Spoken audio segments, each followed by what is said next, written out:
This is CJ's On the Verge. All right, let the fun begin. Also in the studio tonight, a band who is currently on tour with Treble Charger and Eve 6. They are out of Vancouver, and if you appreciate these guys, then you probably appreciate launching a good loogie out of a car window. They not only know how to rock, they also know how to laugh. And this is Gob from the album The World According to Gob. It's on The Verge, Calgary's best rock, Cjay92. You got the Calgary's best rock, Cjay92. That is Pinto from Gob, and in studio tonight we have guitarist Theo. How you doing, man?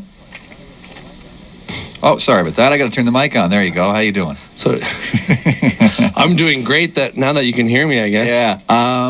How's the tour going? First of all, you guys are only 2 days into it, I think, aren't you? Yeah. This will be our third show here in Calgary. Okay. I just had Treble Charger in. We just chatted with those guys, and so I guess too early for war stories, is it? Yeah, it's kind of early.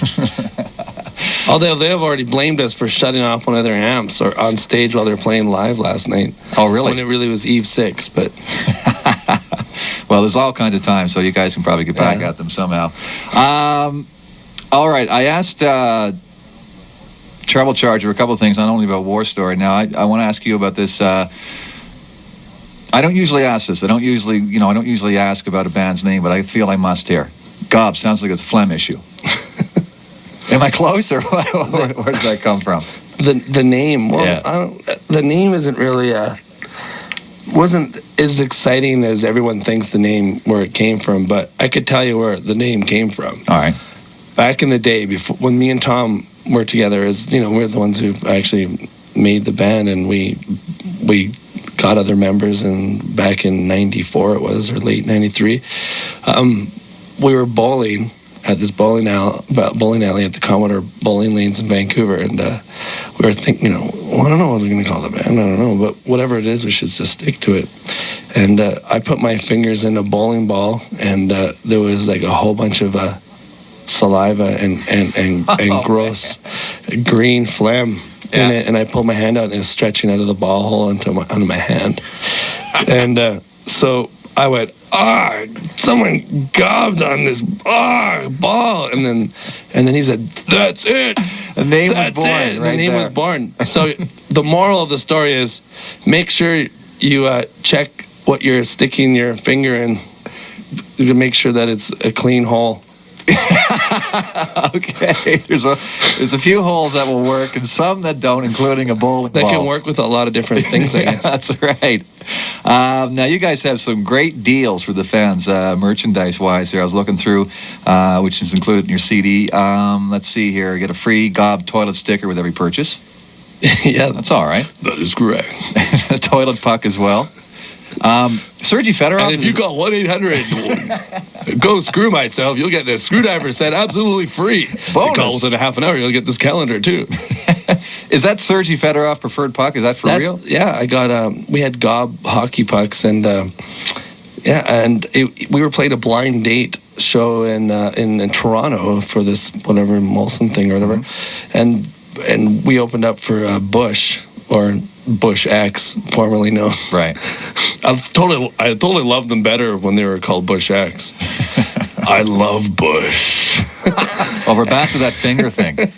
Oh yeah, no, but we were playing, and then all of a sudden, set changes going on, but just before Bush went on, and there's Sergey Fedorov, and I'm thinking, what the hell? That's Detroit Red Wings player, number 91.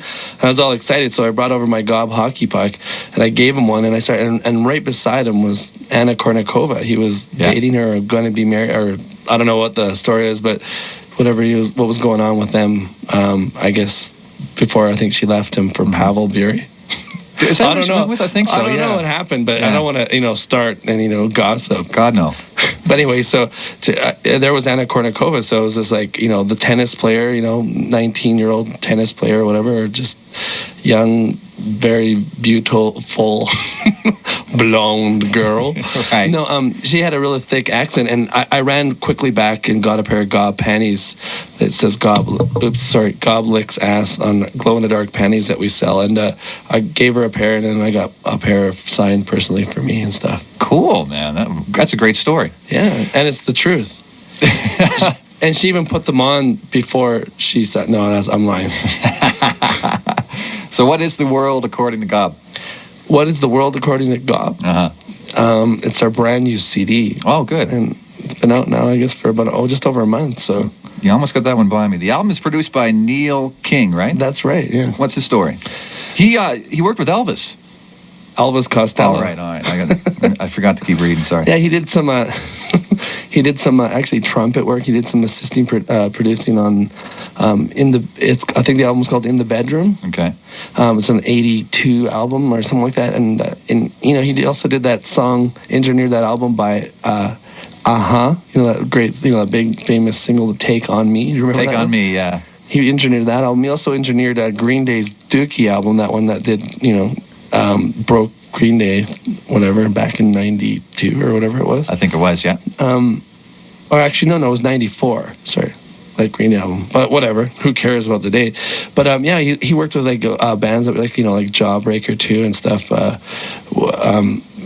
And he credible, engineer, and we asked him to come and do some producing. He also did the first Smiths record too and stuff. So it was pretty cool to have him aboard. Like, he was really intelligent guy. He had a great sense of humor, and he's like this old English guy. Yeah. That and he's living, I guess, now in San Francisco. And I guess he's not that old. He's only like 40 something, but he was really fun to have around. He was great. He put great input into the CD, and then we tried his ideas, and stuff. And if we liked them, we used them. If we didn't, we kept. But it's pretty well much. We helped produce it too. It was sort of like a co-producing thing. So with him and us, so it was great. You guys were nominated rather for Juno in '99 for best new group. It only took us 6 years. We finally got what we deserved, nominee for best new group. So did you go nuts? Did you drink? Did you get nuts with that when you found out that happened? Or was it a big deal? When we went to the Juno Awards, I think we drove everyone nuts there because we were we stuck our stickers on everyone's back. Jeff Martin from the Tea Party didn't like his leather jacket with 50 Gob stickers on the back. He did. No, I didn't really appreciate it that much, and their band members and a couple of the head people from EMI didn't. They were mingling, and I thought they looked good with Gob stickers on their backs. I like the sticker. I'm in studio tonight with Theo, the guitar player, with Gob, and the latest single is "I Hear You Calling." You want to tell us any history to this tune? The video was cool, for one thing. I know that.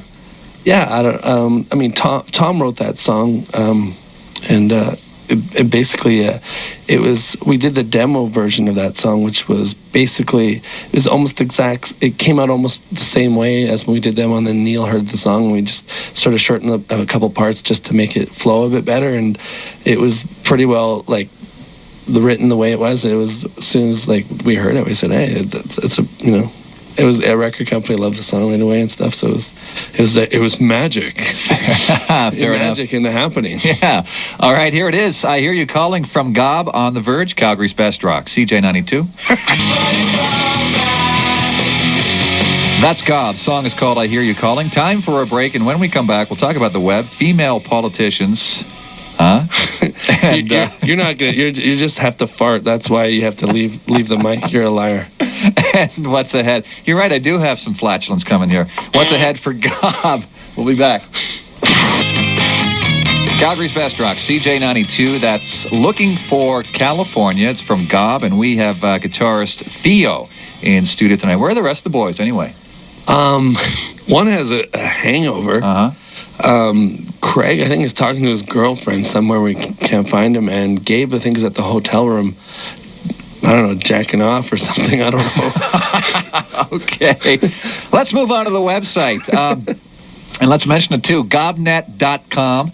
And important part of the career, I would think. That's an important part of keeping in touch with fans and everything. Yeah, totally. Yeah. I think it's a cool website. It's pretty interactive. You can check out some live web footage stuff from us playing at the Palladium in Toronto. And there's, contest stuff going on all the time. And it's cool. You can win stuff. So snowboards even with our name on them. And you guys recently had a contest for fans to choose the second single, right? Is that still going on, or I think that's still going on. Yeah. I think it's whoever enters and reads on gobnet.com. There's a section there that says where to send in your what you think is the second single, blah blah blah, and if it's picked or whatever. I'm not sure exactly the full details what's going to happen, but I mean, I don't know. Maybe I'll get a pie in the face. He said, you get pie in the face by Gob. I'm chatting with the clown Theo from God tonight in studio. What was your mission when you guys set out to put this CD together? Anything specific in mind, or just a kick-ass rock and roll album? What did we have? What was specifically going on in our minds, or when we were recording this album? Well, let's go there. Yeah, what was in your head? What was in my head? Well, it's hard. It's hard to in the studio. It's hard for me to be serious because I try to have a good time. I know that you can tell that I'm a serious guy. Yeah. But I try to make keep our sense of humor in the studio alive, so we can sort of make it. Hopefully, it reflects to when we're recording. And I mean, yeah, some of the songs are serious, or there's relationship, this and that, but there's still some fun stuff that we do that maybe sometimes it's subliminally in the songs, or like later on, or the way hidden track or whatever.